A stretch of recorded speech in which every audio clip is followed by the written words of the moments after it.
everyone, and welcome to Playwright, a podcast about creating and sharing new ways to play. My name is Ryan Hamann, also called H. And I'm Ryan Quintal, also called Q. H, I have a question for you. Mm-hmm. Have you ever worked on a project that when you read the article that Kotaku did about Anthem made you feel like, oh, that reminds me of this project that I've worked on before? I've been lucky enough to be kind of in really well-run groups. So, not specifically. Of course, we all have moments of chaos, especially in school. But, for the most part, in my professional life, I've been very lucky. That is so good because I feel similarly, but I have had one particular project, and I won't name names to protect the party involved, where I was like, oh my God, I know exactly how the developers of that game must feel, especially as they deal with people going, well, why didn't you do this? And what the heck? And all of that sort of stuff. So, my condolences and feelings and shout outs to everybody that worked on Anthem and really tried to get those messages up the chain and just couldn't make it happen. That's right.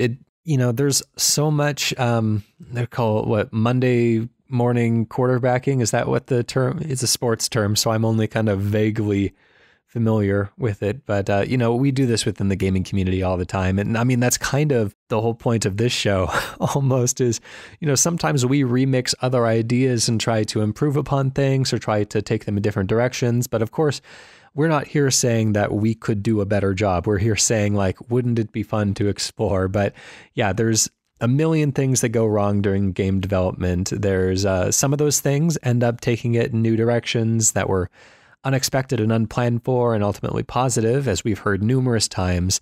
And sometimes they don't end up working out. But, that's the way that it's always going to be. And that's part of what makes it exciting and fun. It's true. And by the way, since we were last together, at some point we will have to talk about Satisfactory, because that sounds like a Ryan Q game to the max. I don't know if you've seen anything about it, but boy, oh boy, Satisfactory, very, very cool looking. I'm excited to try it. I like a hop on Steam these days, and there's always a few games that pop out. Be like, yeah, this seems like the kind of thing that you'd be into. You know what? You're not going to find it on Steam. It is an Epic Store exclusive. Are you happy about that? I don't mind. Yeah, sure. Yeah, you know what? I'm not bothered by it either, but it seems to make some people pretty upset. Very angry for some reason. No! I have to download this thing that's free. It doesn't let me cloud back up my saves. That's right. Deal with it, brother. No cloud backups on the PlayStation 1 back in my day. That's right. Yeah, God forbid I had cloud backups for my Super Nintendo. I wouldn't have lost all those hours. I could prove to you people that I've beaten these games. But unfortunately, you are now relegated to the status of a fake gamer. It's true. That's true. And I'm happy to be here. I'm Ryan Quintal, happy to be here. A fake gamer, everybody. All right. Well, why don't you put your money where your mouth is and give us a fake game? Well, here's my fake game pitch this week. Although the community is welcome to turn it into a real game. It's kind of a proto pitch. I don't know if it's a complete thought and idea, but I want to talk about it and see if it goes somewhere. I really would like to have something that feels like either a Splinter Cell-esque stealth action game, or maybe it could be as simple as like a stealth platformer where you have 4 directions you can move your character: left, right, forward, and back. Very sort of non-analog, sort of 8-way movement, or 4-way movement, I guess in that case.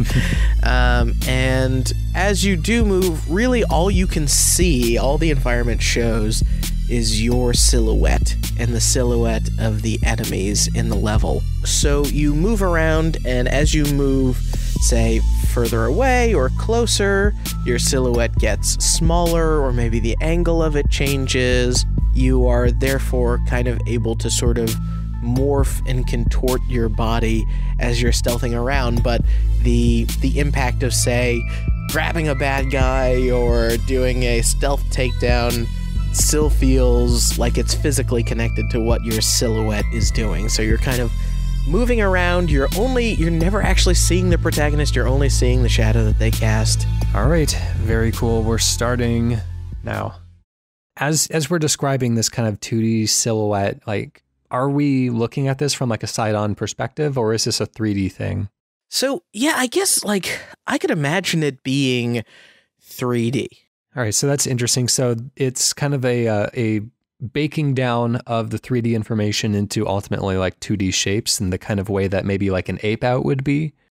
Yeah, so I was definitely thinking about Ape Out very recently when I was like, oh, that's kind of cool. It's almost what I'm thinking, but imagine, I think you could pull off the same level of simplicity and the same level of visceral sort of connection between the silhouettes. But one thing that I really sort of enjoy, and I was trying to find YouTube videos that sort of reference this, and I think weirdly, Alicia Keys had a performance of New York, her song. It was all done with people dancing on a silhouette screen, and as they changed the light and who's further and further away from the light, they did everything from making it look like a person was being picked up by a very large human hand. And I really was like, wouldn't it be cool to have something where rather than like ducking to get through a little crevice or something, you could like actually just kind of move away from the light, shrink your silhouette, and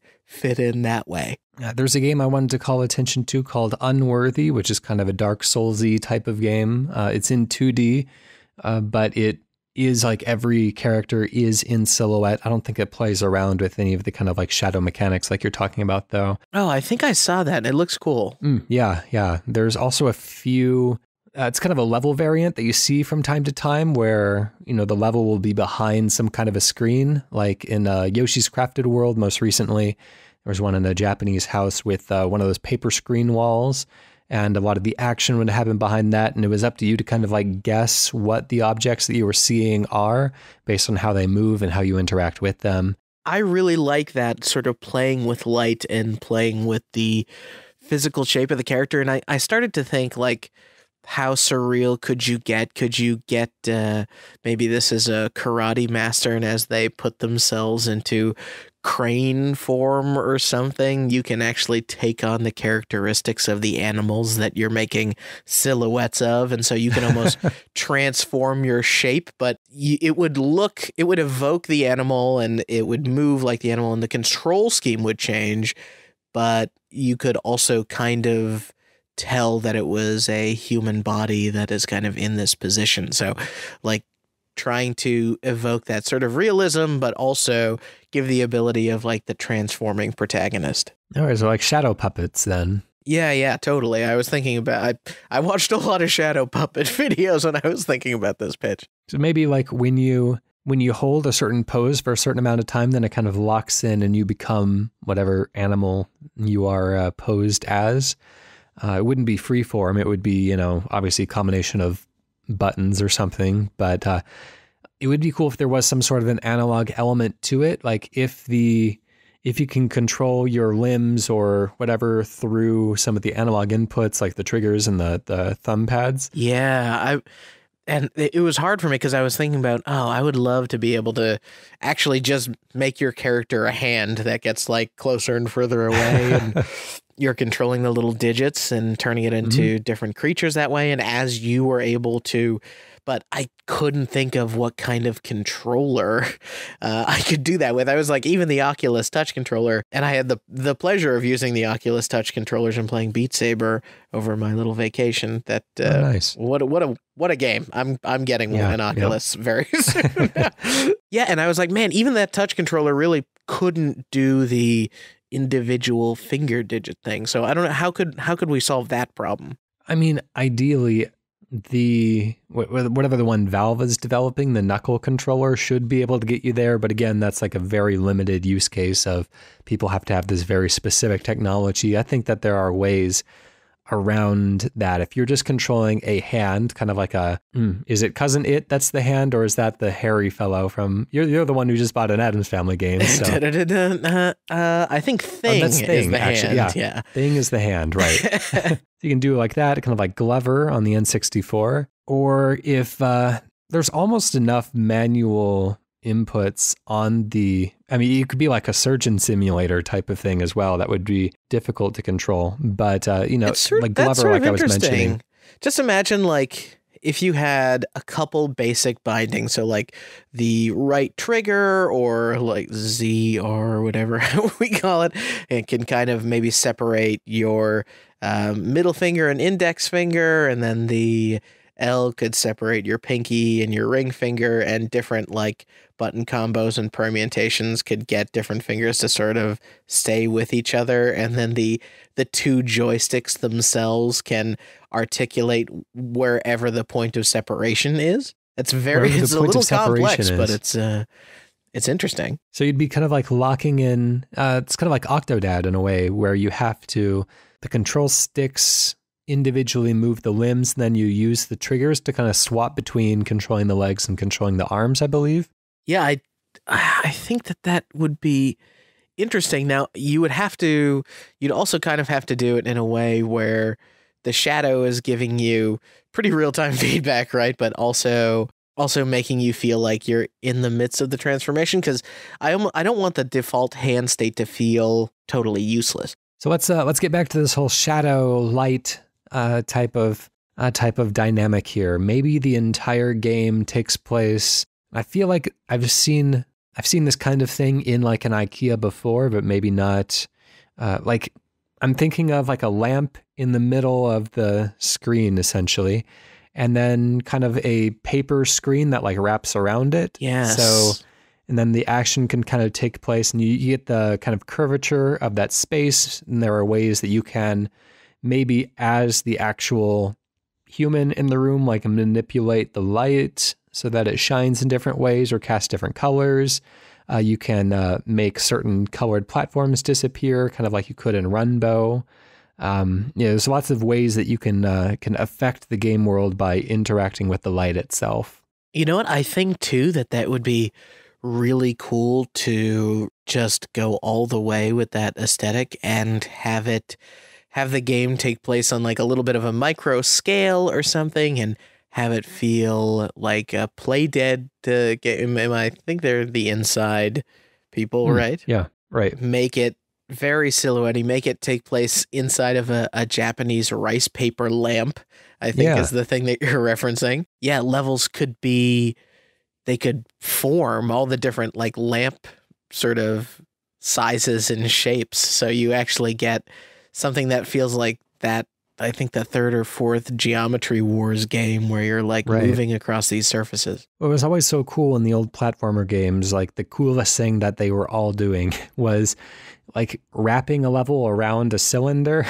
Because, back then it's like, whoa, it's 3D. I can't believe it. I got that super effects chip. Yeah, but maybe like doing the opposite where you're on the inside of a cylinder this time and, finding ways to platform up or down or all around. And it can the level could be rewritten as you're going around the cylinder. But anyways, that's all the time we have on that one. So let's close it down. Let's come up with a name. Let's illuminate a name for ourselves. I wonder if there's just straight up a name for the Japanese lamps.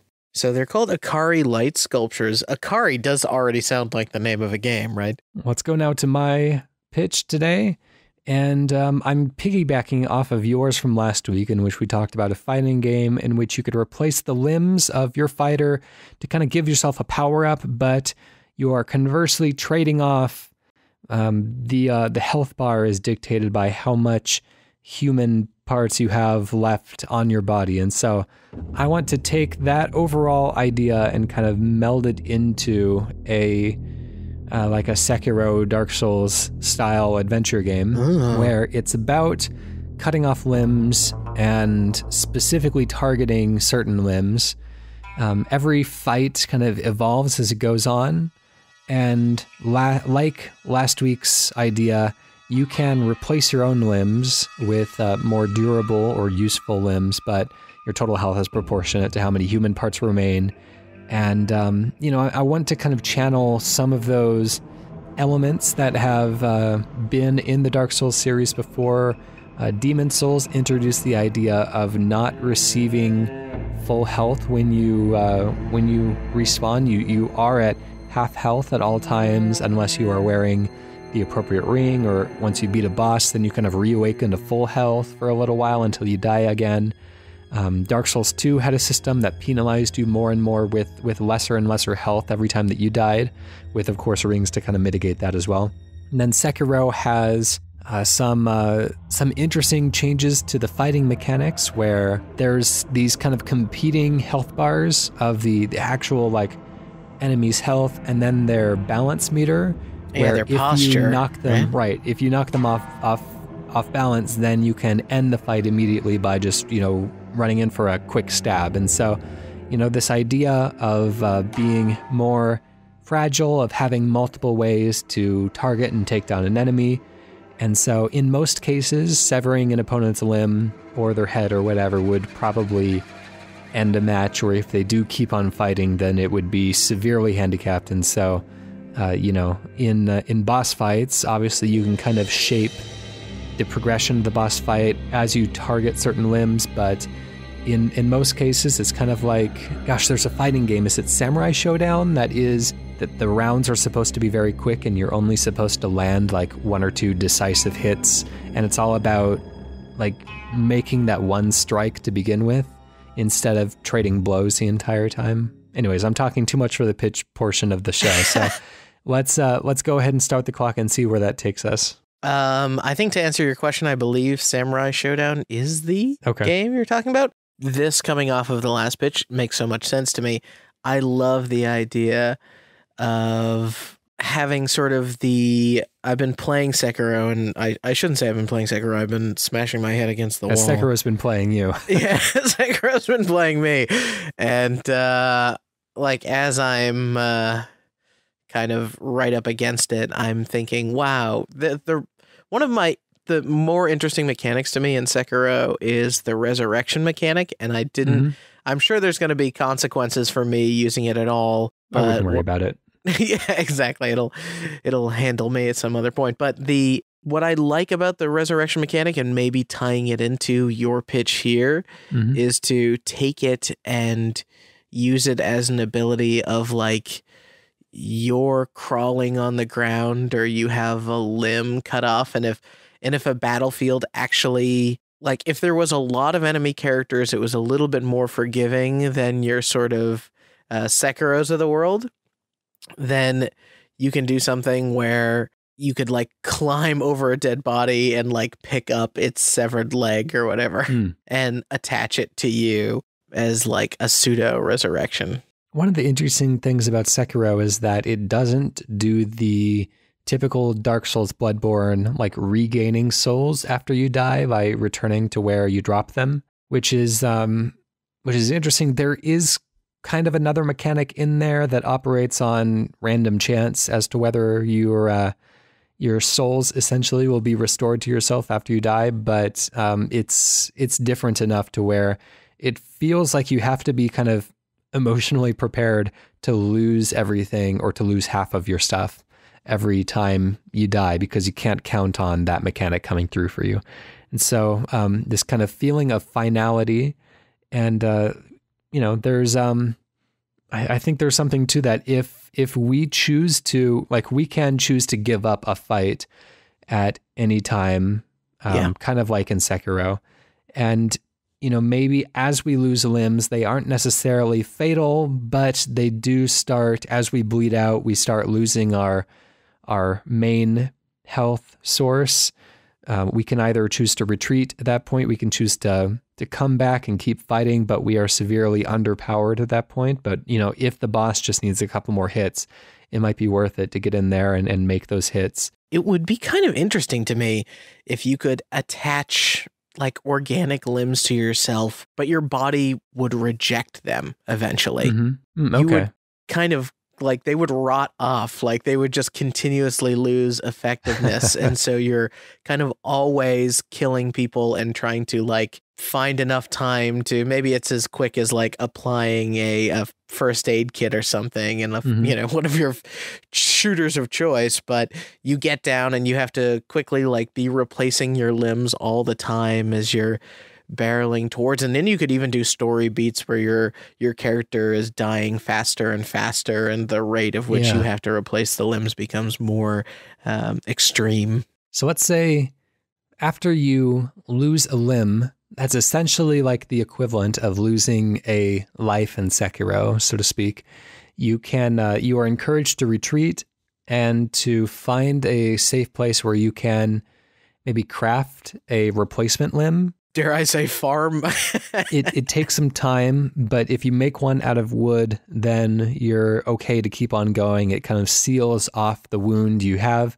You've taken a hit to your overall health because you have less human parts to risk in the first place, and that limb becomes less of a target. You are kind of always trying to protect your head, which is the spot where like real fatal damage can be done. Yeah. But it at least gives you like something to work with. It stops the bleeding, and so you're not constantly losing health. But if you're really in a pinch, then you could kind of use your magic to very quickly attach an enemy limb, which has a series of drawbacks. It could serve as like a slow poison effect. It could disobey you at times. It could, actively work against you in certain ways. And so having that be the quick solution that you are punished for overly relying upon, but if you really need it in a pinch, it's there, and that could be interesting as well. It could actually even feel like sucking the money or whatever towards you in Sekiro, where you just squirt, blap, blap, blap, blap, and then your limbs get attached. Yeah, you get this like venom symbiote type of effect of it all kind of like fusing together.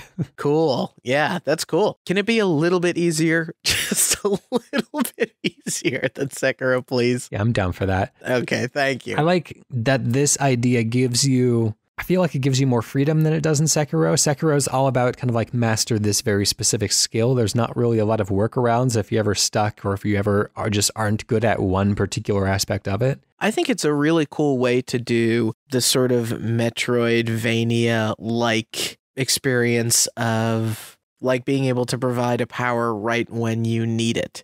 So right. Like being able to, whether it gives you a combo that a particular bad guy can throw or access to a bad guy weapon that they're just able to hold and wield in a way that you're not able to, you can kind of make those upgrades available to the player in real time as they need it. That's right. Another aspect of this that would be really exciting to take on, either as a way to make it easier or harder, depending on the situation, is... boss fights obviously are where this system is going to be tested most of all.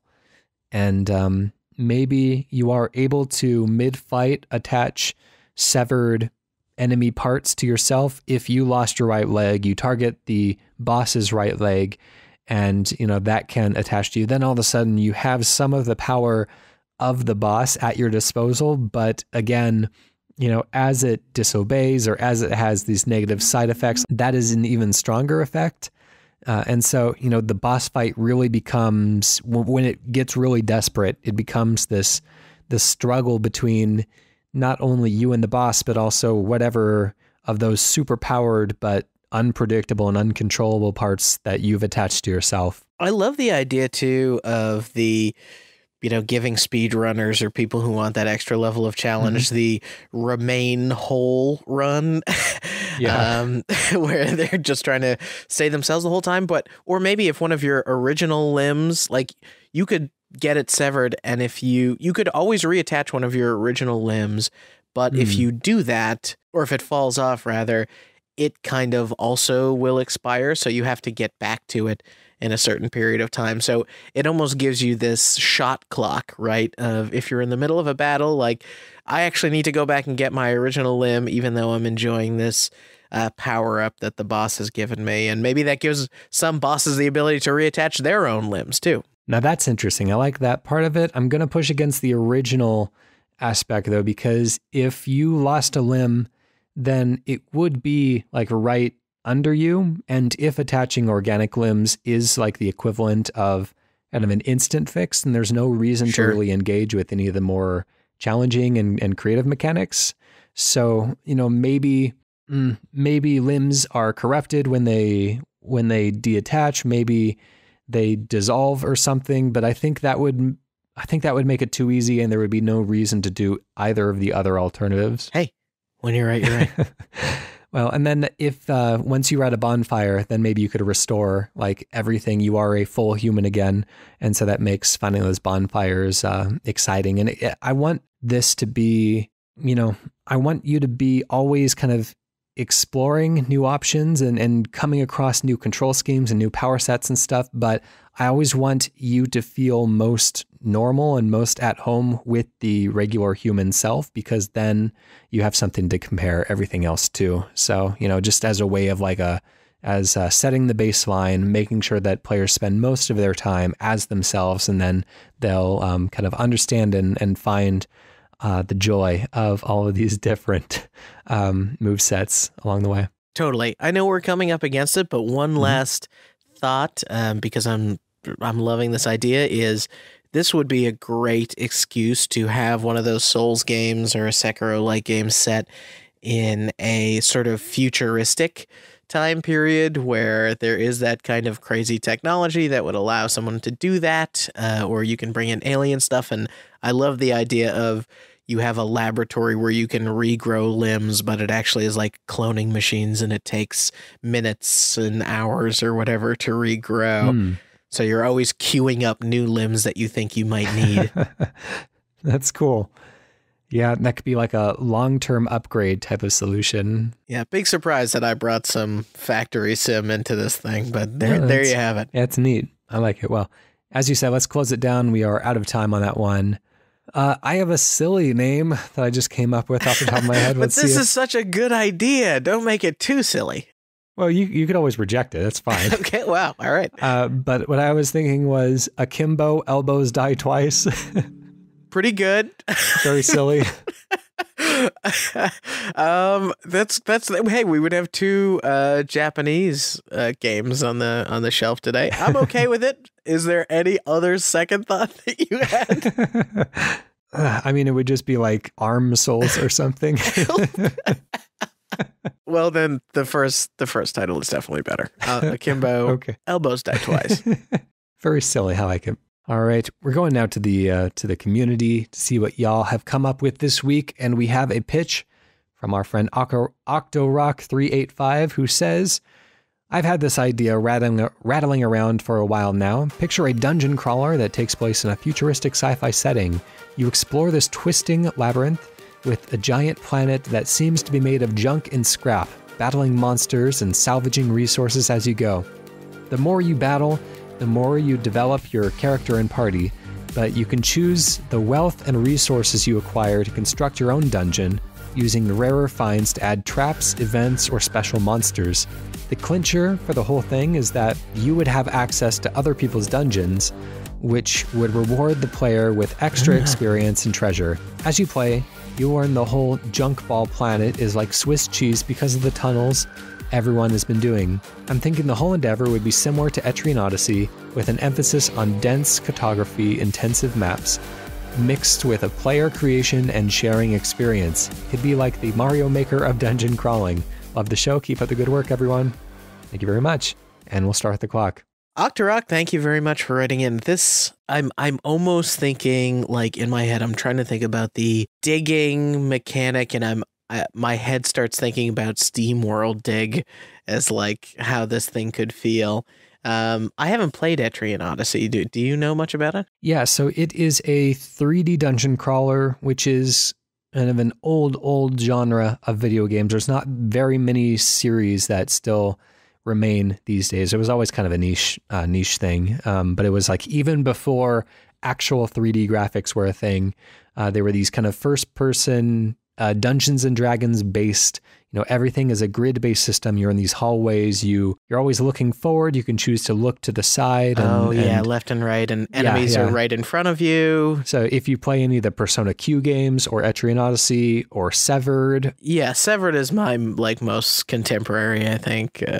So the idea is that people are constructing their own dungeon while doing raids on other dungeons, which I really love that idea. I think that's cool. There's the dungeon delving, and then there's things that you do on the overworld, things that you can use to build up your character, but in a way of of creating a more reflective experience, a more parallel experience of going dungeon delving to build up your dungeon.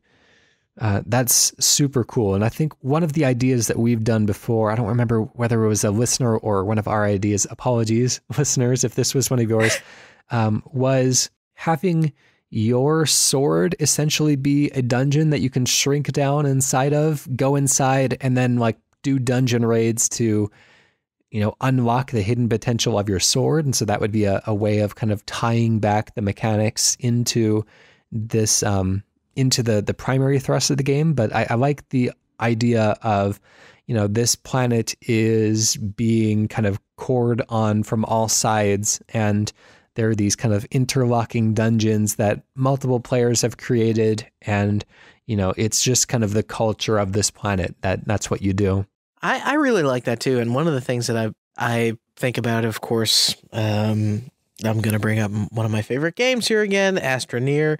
No surprise. But one of the things that I think Astroneer does well that this game could also work off of is every planet. Maybe there's multiple planets, right? But the planet itself has multiple sort of rings, almost like the age of a tree. And as you go into certain levels of depth, that's where you either gain the ability to place certain types of enemies, or that's where you're able to encounter new types of environments, which means new types of random spawns and all that sort of stuff. You kind of get that sort of, and of course, increasing with difficulty the closer towards the core that you get. So as people are digging and making their own dungeons, you're kind of also ramping up the challenge for them as everybody's trying to get to the core of the planet, the center of the galaxy, whatever you want to call it.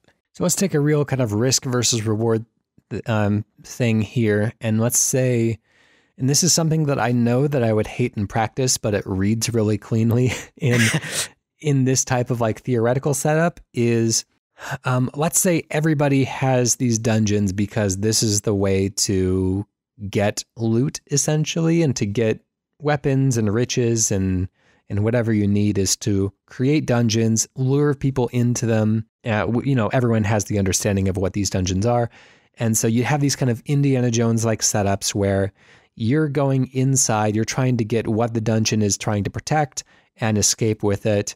As you go into other people's dungeons and try to loot them, then you can either hold everything that you own on your person and risk losing it in the dungeon, or you could keep everything, quote unquote, safe in your dungeon. There's no banks or anything. And so if you want to stockpile your trove and let it persist between deaths, then you have to, find ways to protect it in your dungeon by burrowing deeper and deeper as you can afford more and more. It's kind of like the first Purge movie. It's like, the rich people create these massive fortresses to try to protect themselves from everyone else. But that just makes those particular dungeons all the more alluring to try to get into. Yeah, that's kind of cool. So what you're saying is you have to keep squirreling away any existing resources within the dungeons that you've created. Yeah.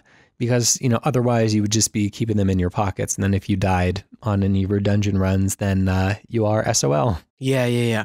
Okay, so that's kind of cool. So it's almost like whatever's on you is on you. Maybe you really limit the inventory. You go sort of Minecraft style, and then everything essentially has to be stored up in chests or boxes. And when you're placing those in your dungeon, kind of anybody can take from them. One of the modifiers you could potentially do there to, I know you're saying it reads cleanly or whatever. I think one way to make it a little bit more forgiving is it could almost be a chest that enough people have to actually engage with. So it's not just like the first person that comes around. It's like it has, 5 locks on it or whatever that people can pick. And as those attempts are made, you like lose more and more of the stuff in it. And then finally the last person that gets in, or maybe all players get it. I guess that's kind of multiplying the economy. So that doesn't quite work, but it could. Yeah. The only thing that I know that I would bounce off of if I played this game is just, coming back after a couple months and finding out that everything that you worked towards is just gone and stolen by somebody else. And the fact that more powerful players can pretty cleanly run through other people's like lesser powerful dungeons without much trouble at all and just take everything that they want from the newer players or the players that are less experienced. And I don't know, it just kind of creates a hostile atmosphere. Well, I mean, one potential possibility here, and I don't know if this goes against what Octorok was trying to pitch, but we don't necessarily have to make the players more and more powerful, right? That's true, yeah. We could make the scale of the players relatively flat. It would almost feel like roguelike in a way. You're making your own roguelike dungeons. And then if that's true, then like you the player, without wanting people to take your stuff, are incentivized to put your stuff in like hard to get places, right? So whether once you clear a dungeon, or I guess clear a dungeon or set up your own dungeon, like all the enemies inside of it essentially spawn, and then you, or once you're done setting it up, all the enemies spawn, and then you find yourself in a Mario Maker like situation where you kind of have to beat your own dungeon to lock it in and commit it to the world. And then you're placing your chest. You're like, okay, this is going to be through a giant corridor of a ton of people. Hopefully nobody can kill their way to this chest. If they can, and if enough people can, then I'm going to lose all the stuff in it. But you also, it's kind of going to automatically store all items where the players with the highest skill level can extract them. I do want to reference there is a series of games called Orcs Must Die that is kind of this type of thing that is about building dungeons with traps and everything, and that is specifically, it's not necessarily a PvP, although you might be able to do PvP through it, but it's mostly kind of a horde mode type thing where your fort is going to be invaded, and so you have to line the hallways with traps, and it's kind of like a tower defense-y type of thing, but in a kind of fantasy setup. There's a few other games like that. I remember some kind of anime-looking ones where you can set up like torture devices in your dungeon and try to trick heroes into, but I don't remember what they're called, so it's not helpful. But yeah, it would be cool to kind of take this idea and make it into a kind of bigger PvP or an MMO type of setup. Totally, yeah. And I like the idea of maybe there's some way to the act of having to commit the dungeon. Like you should not just be able to kind of go crazy, because maybe just doing whatever you want, the world will be filled up very fast, but you have to kind of do dungeons and complete them, and then get then you're able to kind of submit them for locking in or what have you, to get the stuff going and have it be part of everybody else's game. Or I guess you could just server people out and instance them, but I think it's a little bit more interesting to put some work into it, some sweat equity. Very cool. Well, that's all the time we have on that one, so let's close it down. Let's come up with a name. I don't know why this is jumping out, but I was thinking, if all of these dungeons could have like wildly varying aesthetic themes to them, would be a lot of fun. And so I was looking up at my set of posters that I have that came with the Mystery Science Theater 3000 box sets. And I have one here called The Robot versus the Aztec Mummy, which would be kind of a fun, setup if there were such wildly divergent themes. But I don't know. I'm not married to it. The Robot versus the Aztec Mummy is pretty cool. I love the idea of, like you said, highlighting the wild variations. I don't know if it's like what's that word when somebody has they like all sorts of different things. Not very eclectic. Eclectic, yeah. Maybe there's something with eclectic dungeons or something like that. It clocked up. What? See, now I was going to actually go back to his similar to and say Eclectic Odyssey. I like that. That's funny. That's a good one. It's just a little silly enough to work. Well, let's go for that then. Eclectic Odyssey takes us into this Etrian realm. That's it for us today. If you would like to submit a pitch for a future show, then please do. You can email us, playwrightcast@gmail.com. You can go to our website, playwrightcast.com/pitch, or you can tweet us at playwrightcast. Special thank you to PROTODOME for the use of our theme song Hello World off the album Blue Noise. And thank you to our Cane and Rinse podcasting network with great shows like The Cane and Rinse Show. That's right, where they review and long form video games. The Cane and Rinse Show. The Cane and Rinse. Yeah, they're going to change the intro to just be that soundbite. The Cane and Rinse Show, starring. Insert your names in audio. Sound of Play, where Leon or H here are going through great video game music, and that also has composers and stuff that come on and wonderful insight with them, and they share some of their favorite music and their original works. And of course, the Sausage Factory, where they interview real game developers. It's really amazing, you guys. You should really go listen to it because it's hopefully a lot less of the Anthem story over and over again. And it's a lot more fun and interesting sort of tidbits about game design. And well, why don't we take us out of the show today with a miniature pitch? Q, what do you want to leave us with? A game where you play a thief who always has to escape their heists through a rooftop chase. All right. And we'll see you next week. Bye.